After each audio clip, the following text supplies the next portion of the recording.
remercie aussi d'être là. Enfin, je peux vous dire que c'était vraiment un parcours de combattant de vous avoir de long parmi nous. Hein. On a subi toute la bureaucratie, rien que dans les invitations,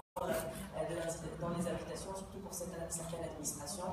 Et d'ailleurs, bon, malheureusement, pas toutes les administrations pu être là aujourd'hui. En tout cas, merci pour votre présence aussi. Donc, je reviens donc au débat. Donc, maintenant, au niveau du CJD, donc, on a initié donc, ce classement des administrations tunisiennes, partant un peu du constat de la problématique où le sujet de la réforme en fait, de l'administration ou de la fonction publique a toujours été traité de façon technique et politique. C'est un sujet très technique, politique, qui se traite au niveau des organisations internationales, des ministères, etc. Alors, on voulait faire un lien justement un peu plus opérationnel, un lien terrain, et à travers justement une enquête auprès de la PME qui aujourd'hui représente plus de 60% du tissu économique, etc. Donc, la perception de cette PME par rapport à son administration.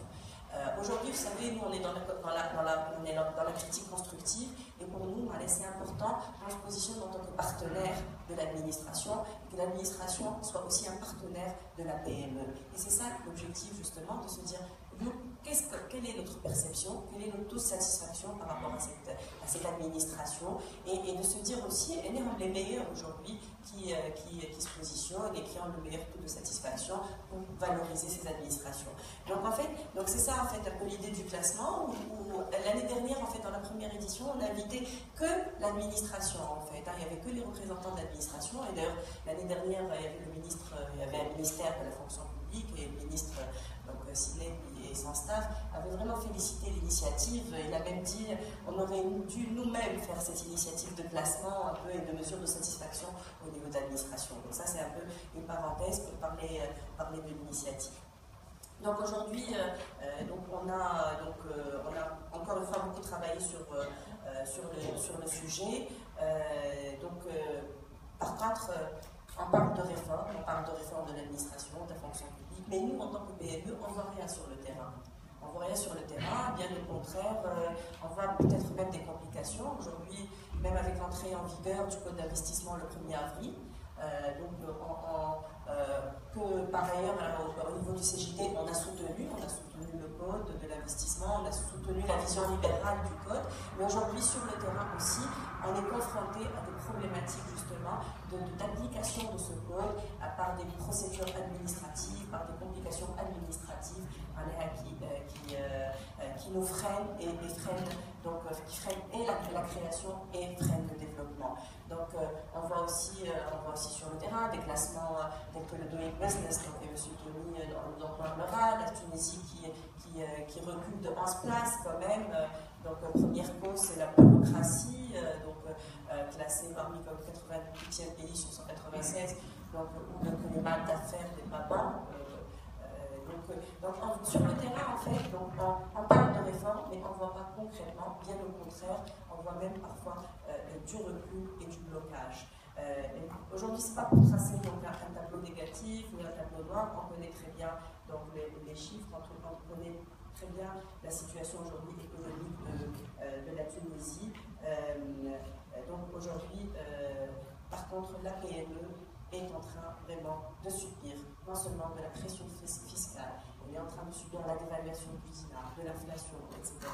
En plus, elle subit la lourdeur administrative qui est en train de freiner vraiment son développement et freiner la création d'entreprises et freine le développement d'entrepreneuriat. Donc ça, c'est le constat, c'est pour ça qu'on voulait, autour de ce débat, en discuter, avoir vos avis et les avis des représentants de l'administration, des représentants de la PME aujourd'hui. Donc je ne vais pas tarder encore plus, donc je vous remercie encore une fois pour votre présence, je vous souhaite un bon débat. Donc j'appelle M. Holgetix pour un mot de bienvenue. M. Holgetix, représentant de la Fondation Konrad Adenauer Stiftung, que je remercie encore une fois pour le soutien continu au CJD. Monsieur Holgetix.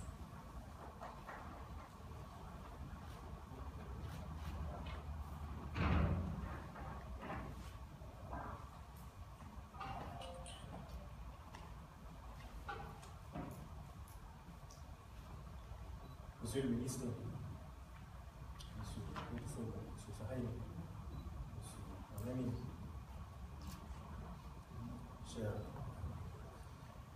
Madame la Présidente, Mesdames et Messieurs, je ne veux pas répéter tout ce que Wafa Amir a déjà dit, mais je veux quand même répéter de souhaiter au ministre beaucoup de succès dans sa fonction. Félicitations pour votre nomination. C'est une poste clé que vous avez acceptée et je vous souhaite vraiment beaucoup de succès dans ça.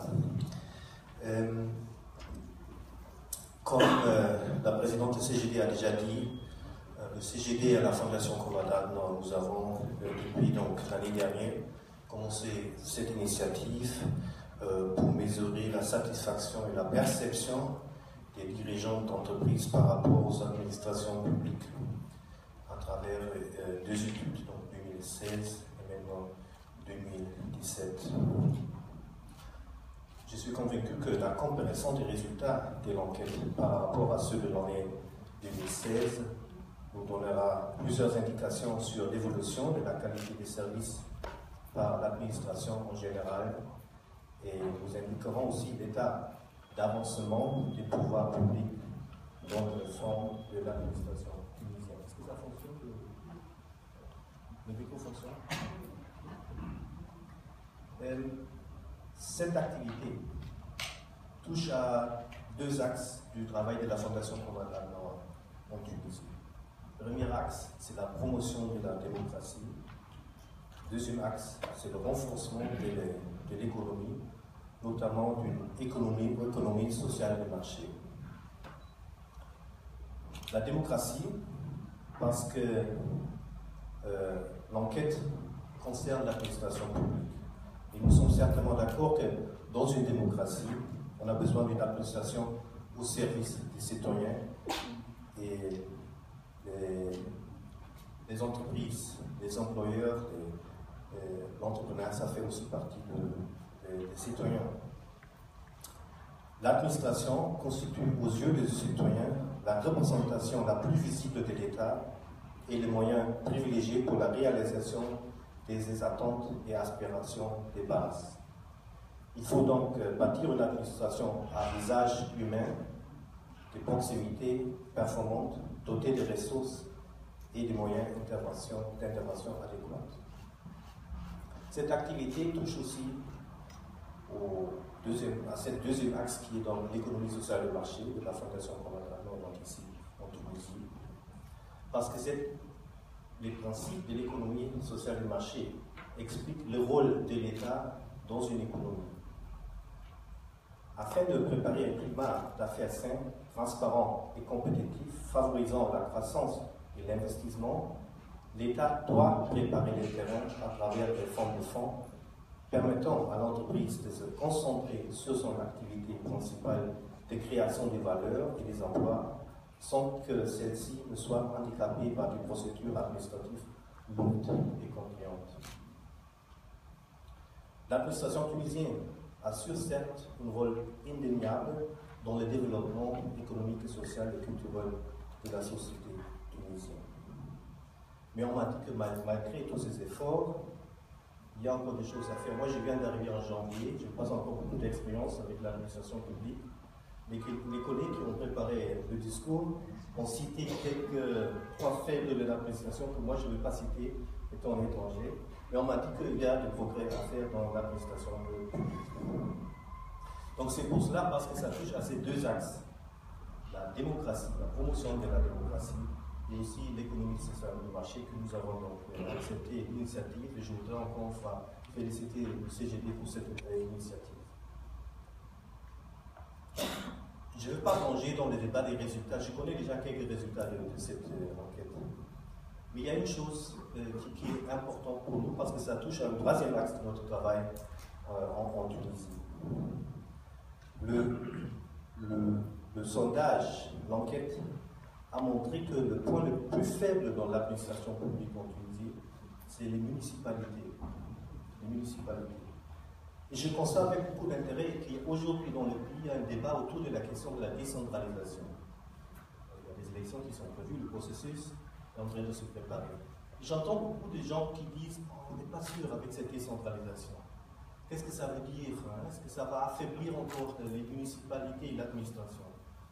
Et voilà, l'enquête a montré que c'est sur ce niveau de la municipalité que la prestation est faible. Et je peux vous assurer, avec toutes les expériences que nous avons fait en tant que Fondation Collatable, un peu partout dans le monde, que la décentralisation va améliorer les services pour les citoyens. C'est un avantage de la décentralisation. Je crois que c'est un résultat même très intéressant de votre enquête, M. Medel. Et on va utiliser ça aussi dans le cadre d'autres activités.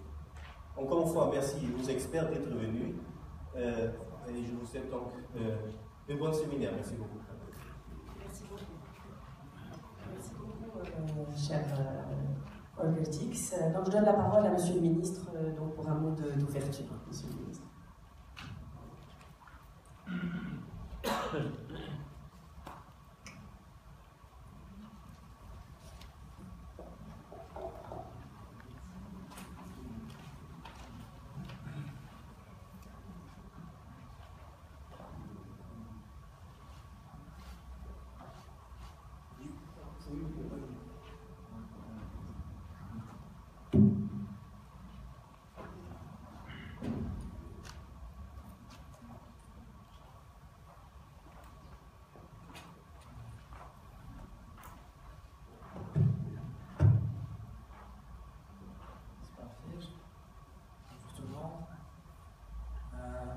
Merci beaucoup pour l'invitation.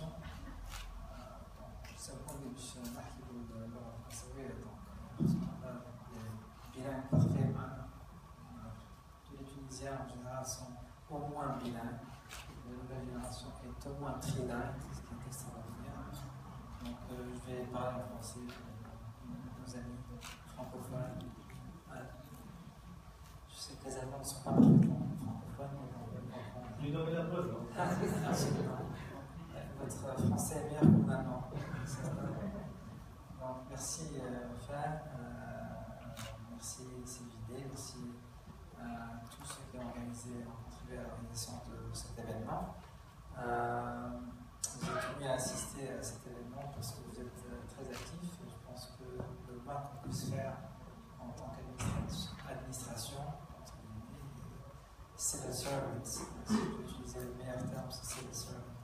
Pour encourager des organisations comme la vôtre et des jeunes comme vous. Des initiatives pareilles également sont très importantes parce qu'on a besoin d'un partenariat public-privé et cette initiative va dans ce sens-là, je pense.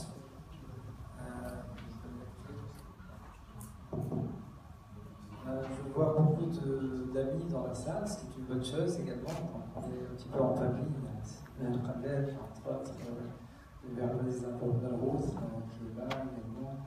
Il y a un ex-collègue, Hamid Serra, à la BPME, et bien sûr, il y a beaucoup d'institutions sous notre tutelle, l'Europi, et des institutions amies comme la CEPEX, etc.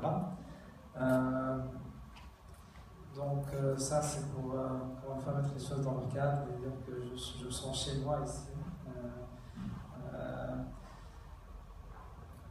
Je vais dire le mot officiel, mais ensuite je parlerai un petit peu moins officiellement. Donc, bien sûr, le ministère de l'Industrie et des PME, maintenant il s'appelle le ministère de l'Industrie et des PME, donc je pense que c'est un message fort. Rajouter PME à notre ministère, je pense que veut dire beaucoup de choses. Monsieur le président du gouvernement, M. Chefchel, lors de son dernier remaniement ministériel en début septembre, il a changé le nom de notre ministère pour le rendre industrie et PME. Donc je pense qu'il faut prendre note. Et lors de chaque discours depuis, il a mentionné les PME dans son discours. Le dernier étant celui à l'ARP le lundi. Et dans notre ministère, il y a une grande direction générale, qui est la direction générale des PME.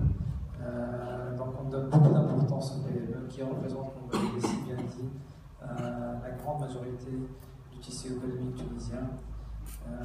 Et j'ai parlé de ce message-là également quand j'avais la casquette de PDG de BPME et auparavant également secrétaire d'État de l'industrie des PME.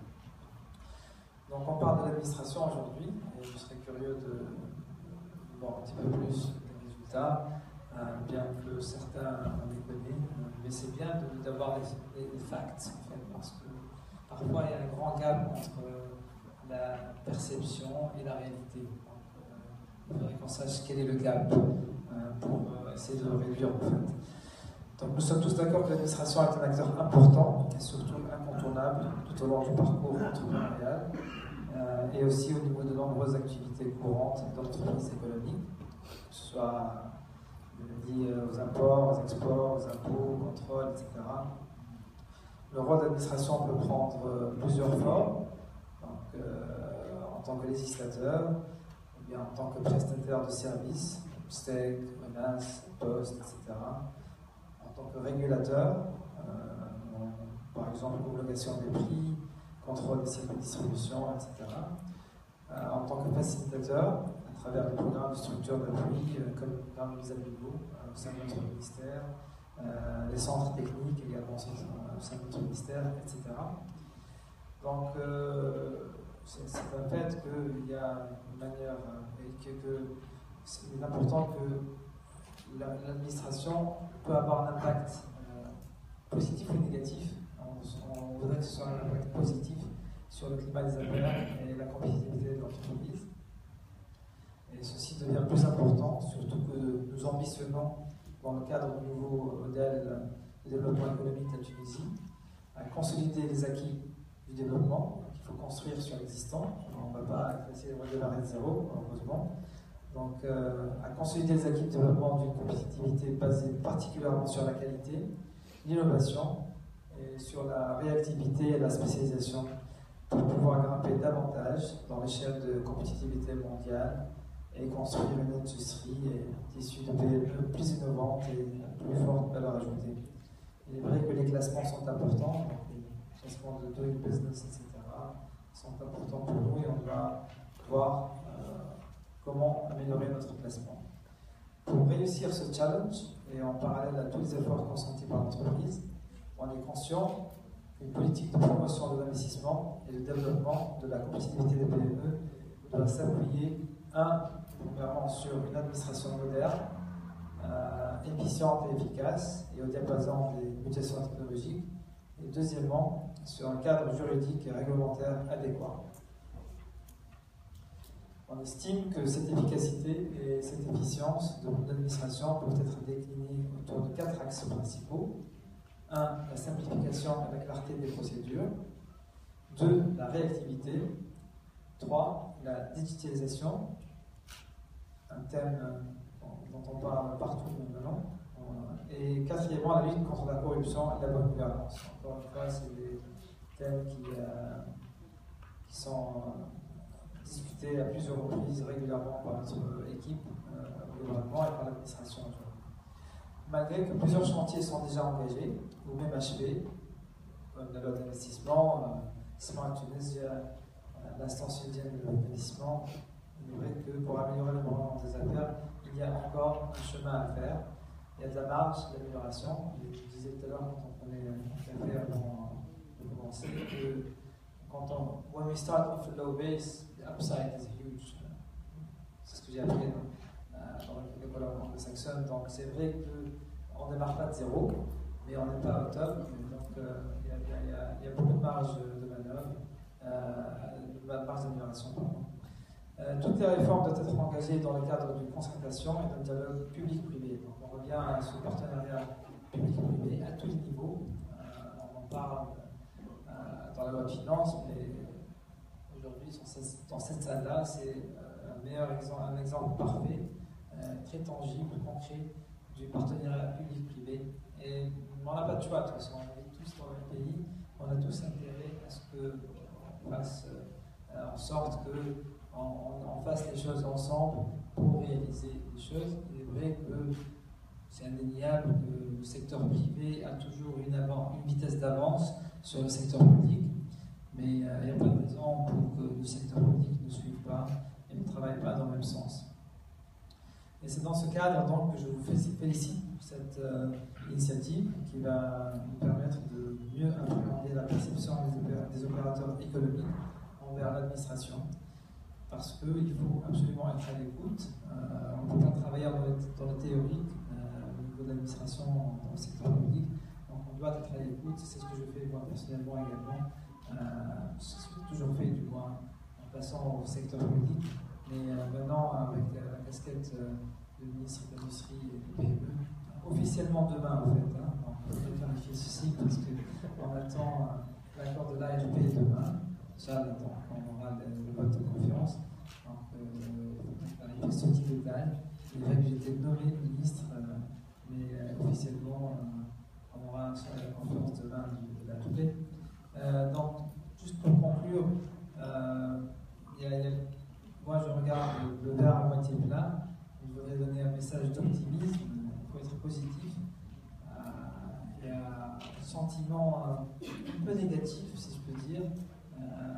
Et je pense un peu défaitiste, et c'est pas constructif. Donc j'encourage tout le monde à pousser un petit peu tout le monde autour d'eux, et je commence par notre administration. Donc moi j'essaie de pousser les gens à avoir une attitude plus positive, parce que l'attitude est importante, la façon de faire les choses est très importante, et si on est positif, on peut atteindre des résultats. Si on va rester dans le négatif, dans le défaitisme, on va perdre sur place, ce n'est pas la peine de faire quoi que ce soit, et qui n'avance pas recule. Donc, si ce n'est pas un pas de géant, n'importe quel pas est positif. Juste pour conclure avec un exemple, j'étais à un événement organisé hier soir par un cluster du secteur électronique qui s'appelle Elantica, un nouveau-né. Depuis 9 mois, donc un nouveau-né vraiment. Donc, il a fait 9 mois d'existence. Et j'ai vu beaucoup d'anciens amis.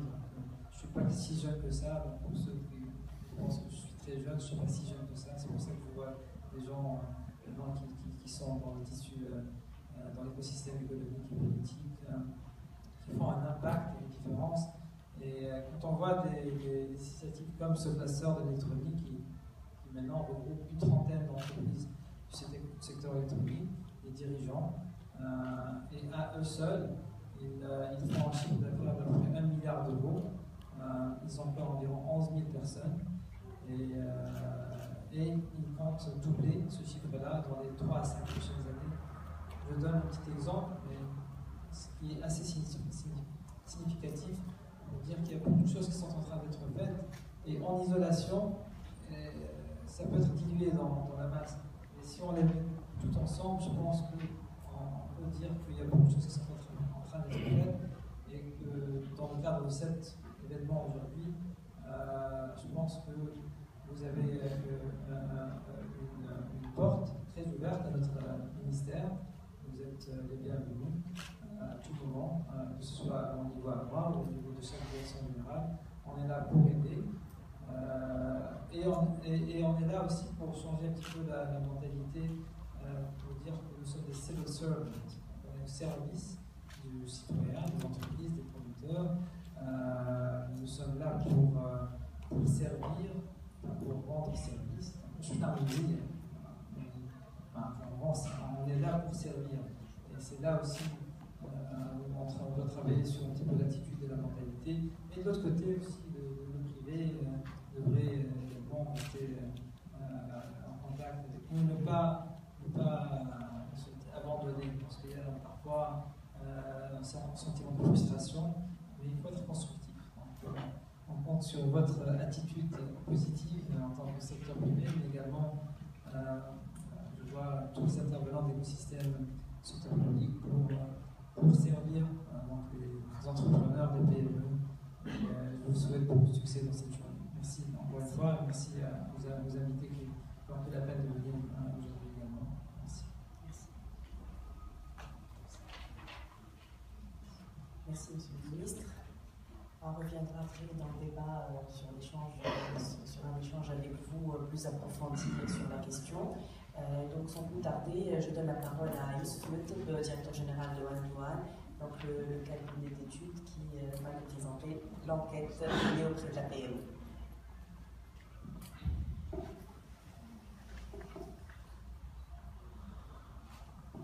Minutes, Youssef. Je ferai de mon mieux. Merci.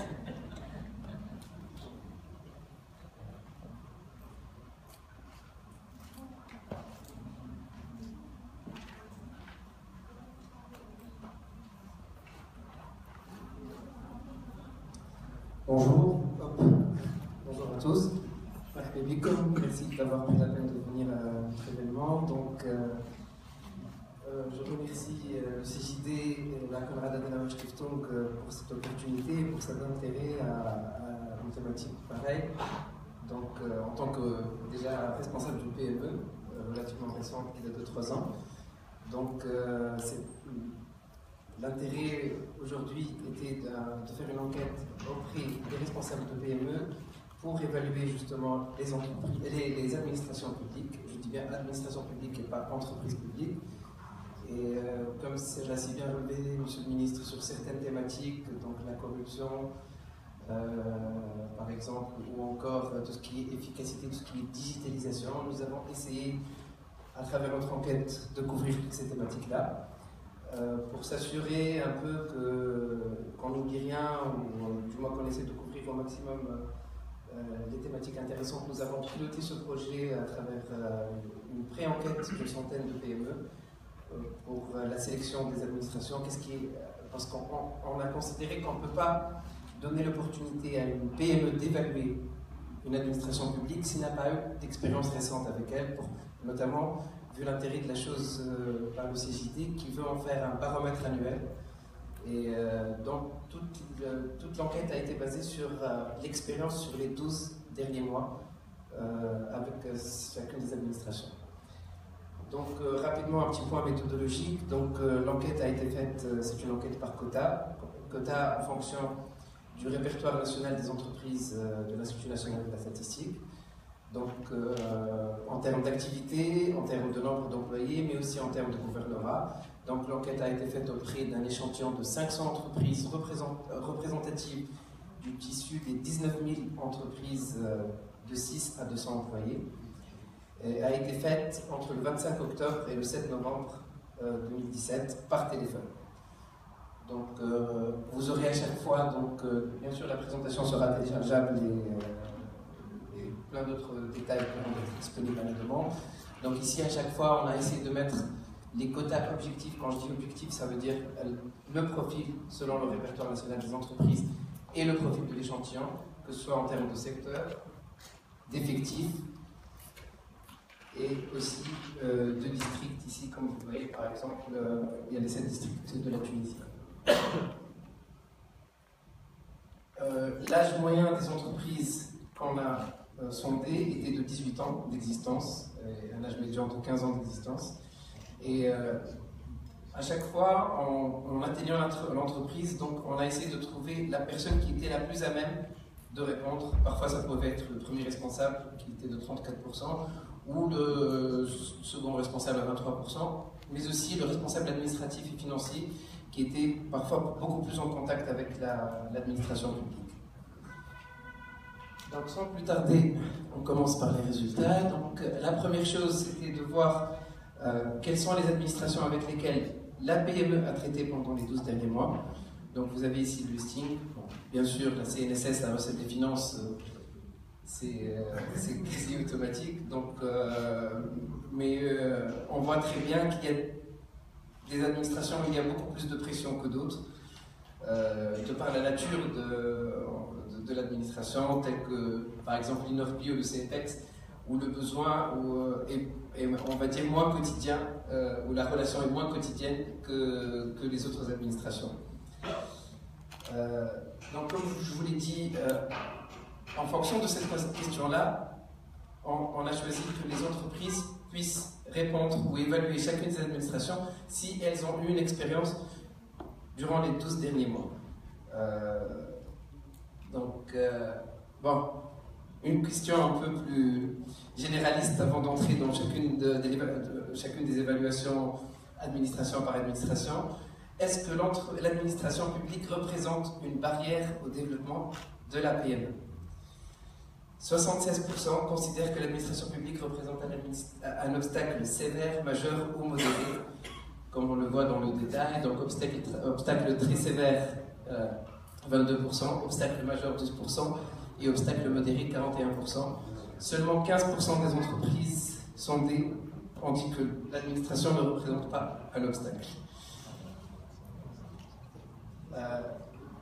Rapidement aussi, on a vu si si le chiffre d'affaires, un peu la performance de l'entreprise, si le chiffre d'affaires de l'entreprise a augmenté, s'est maintenu ou a régressé durant 2017. Bon, 9% ne savent pas encore, l'année n'est pas encore clôturée.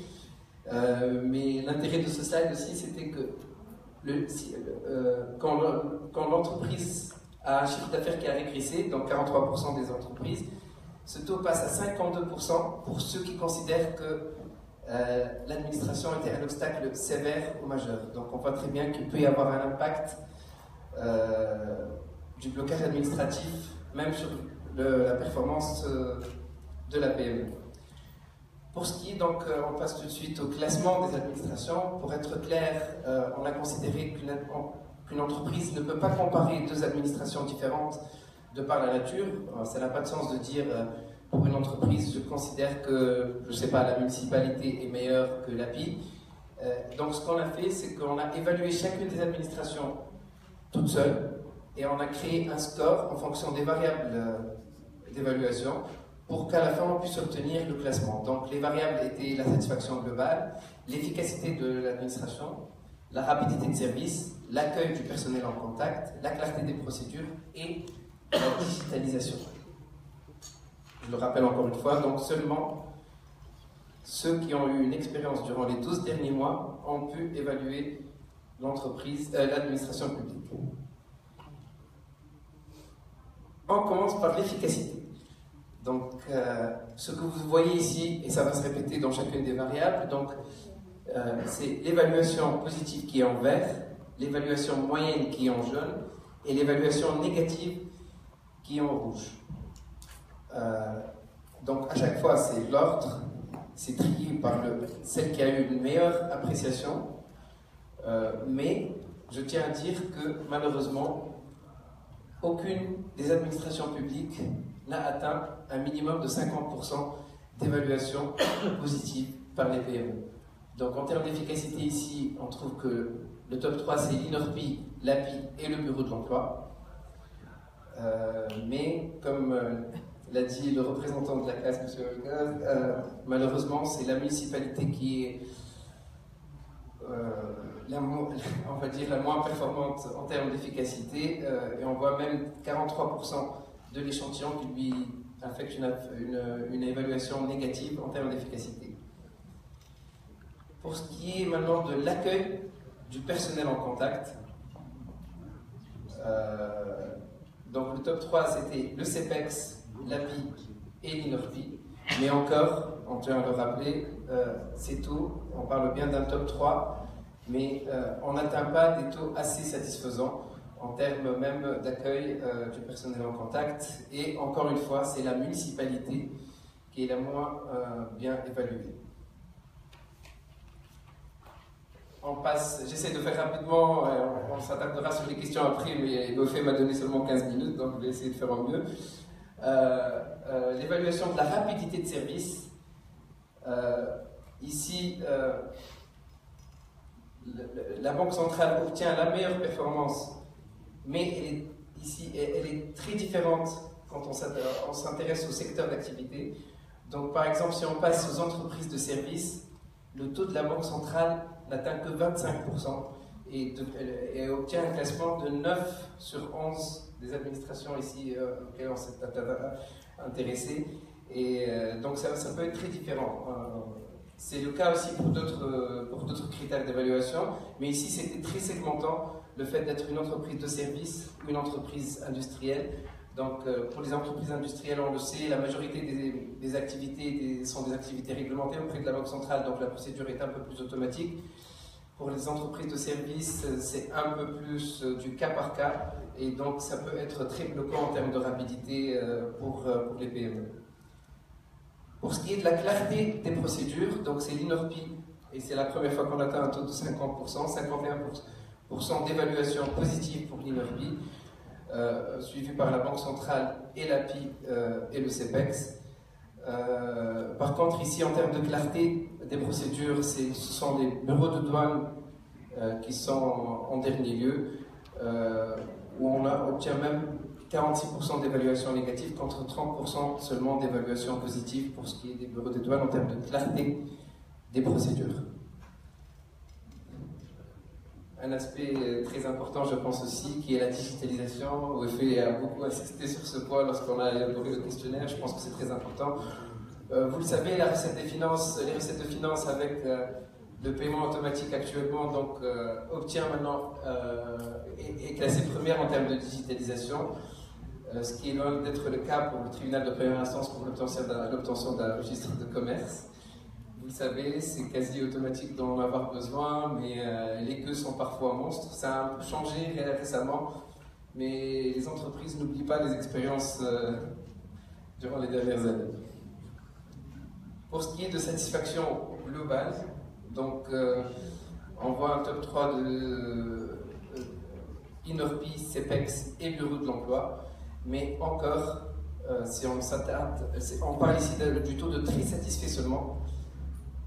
Dans les standards internationaux, quand on a une échelle pareille, on ne peut dire que la performance est bonne que si le très satisfait atteint 50% et le global satisfait atteint les 80%. Ici, on voit très bien que la meilleure administration n'obtient que 31%. Comme l'a si bien dit Monsieur le Ministre, la manœuvre existe. Il y a beaucoup de champs et de potentiel pour chacune des administrations. On ne démarre pas à zéro, mais il y a beaucoup de manœuvres à faire. Ici, c'est donc le score global. Donc, c'est une note sur 100 obtenue à travers la combinaison de chacun des critères qu'on a évalués. Donc, tout à l'heure, c'est la digitalisation, la performance, la rapidité, la clarté des procédures. Et ici, le score moyen pour l'ensemble des administrations publiques qu'on a évaluées était seulement de 58 sur 100 points. Mais le top 3 donc, est INORPI, API et Recettes des Finances, suivi par le Bureau de l'Emploi et la Banque Centrale. Mais le top 3 par le bas serait les municipalités, le tribunal de première instance pour l'obtention du registre de commerce et les bureaux de douane. On a ici un peu le classement aussi par secteur d'activité. Donc on le voit, la première colonne c'est le classement qu'on vient de voir, donc INORPI, API, Recettes et Finances. L'INORPI reste première chez les entreprises industrielles et les entreprises de commerce, passe à troisième chez les entreprises de services. L'API devient la première chez les entreprises de services. Mais par contre, par exemple, les municipalités sont quasiment mises à la fin par toutes les entreprises sondées.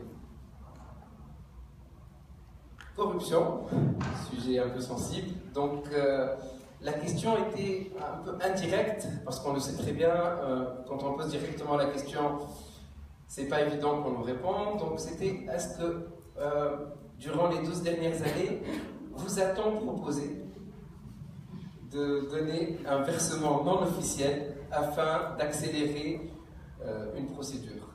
Et donc sur chacune des actions suivantes qui étaient, par exemple, lors des opérations d'import-export, donc 23,9 ont eu l'occasion, on leur a demandé, on va dire, par l'administration, de donner un versement non officiel, et donc c'est un peu des pots de vin. 19% pour participer ou gagner à des marchés publics, 18% pour avoir accès à une prestation de service et 15,9% lors des opérations d'inspection et de contrôle. On parlait tout à l'heure des actions prioritaires et c'est sur ça qu'on va clôturer. Donc, comme je vous l'ai dit au départ, donc on a essayé suite à une enquête pilote auprès de 100 entreprises, d'avoir un peu une liste de priorités et d'actions pour l'administration publique. On les a ensuite proposées à notre échantillon de 500 pour voir quel est le top 3. Et donc la première action, en tant qu'action prioritaire pour améliorer la relation entre la PME et les administrations publiques, serait la digitalisation de ces mêmes administrations. Ensuite, l'amélioration de la qualité de service et la transparence des procédures. Donc, pour résumer, près de 8 responsables sur 10 de PME en Tunisie perçoivent l'administration publique comme un obstacle au développement de leur entreprise. Aucune administration publique n'a atteint un score satisfaisant, la moyenne globale étant de 58 points sur 100, ce qui reste assez loin d'un score de 70 points sur 100, qui serait un score déjà assez bon, mais pas parfait. Les actions prioritaires donc, pour l'amélioration de la relation de la PME avec l'administration publique seraient la digitalisation, la qualité de la prise en charge et la transparence des procédures.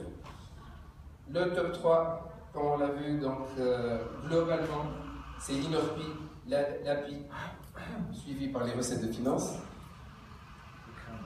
L'INORPI se distingue légèrement en termes d'efficacité et de clarté des procédures. L'API se distingue en termes d'efficacité et d'accueil chez les entreprises, notamment industrielles. Les recettes de finances par rapport aux autres administrations en termes de digitalisation. Le CPEX se distingue en termes d'accueil du personnel en contact. La Banque centrale se distingue légèrement en termes de rapidité, mais seulement chez les entreprises industrielles de commerce et obtient de très mauvaises performances chez les entreprises de services. La municipalité est considérée comme la moins performante en termes de rapidité d'accueil et de rapidité de service. Et la douane est considérée comme la moins performante en termes de clarté des procédures. Voilà, Wilfried, je te passe la parole. On reste à disposition pour toute question et l'ensemble débat. Merci beaucoup, Youssef. Merci pour cette présentation. Félicitations aux administrations bien classées, relativement bien classées, bien sûr, à toute satisfaction qui n'atteint pas quand même les 50%. Il y a du travail, effectivement, comme l'a bien dit Monsieur le Ministre. Et donc, justement, je m'adresse à vous, encore une fois, justement, pour 2-3 questions par rapport à l'enquête et par rapport donc, justement à votre vision sur la réforme. Donc, aujourd'hui, d'abord, votre analyse, est-ce que c'est un constat déjà fait pour vous? Est-ce que c'est des chiffres qui vous étonnent, même si vous êtes plutôt dans l'optimisme, dans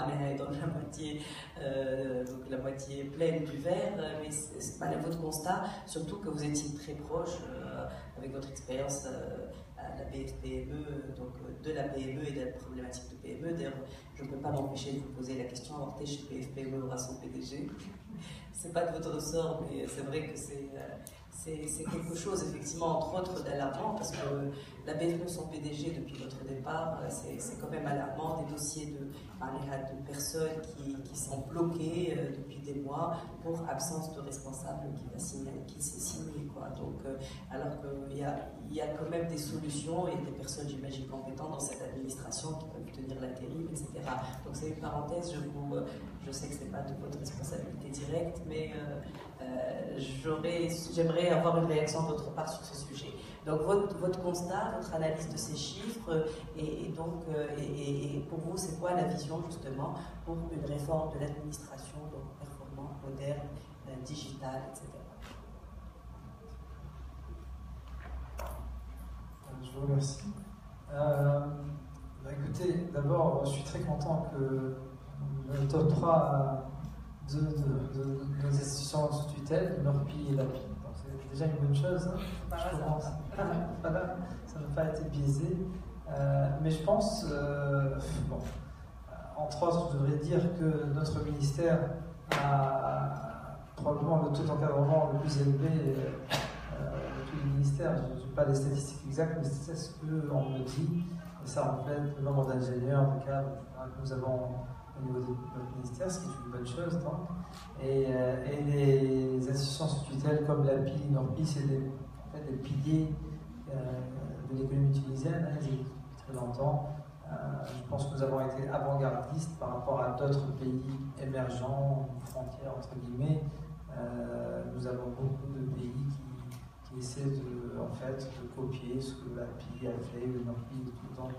Donc je pense, pour revenir aux conclusions, donc la digitalisation est la priorité numéro 1 et c'est un sujet qui occupe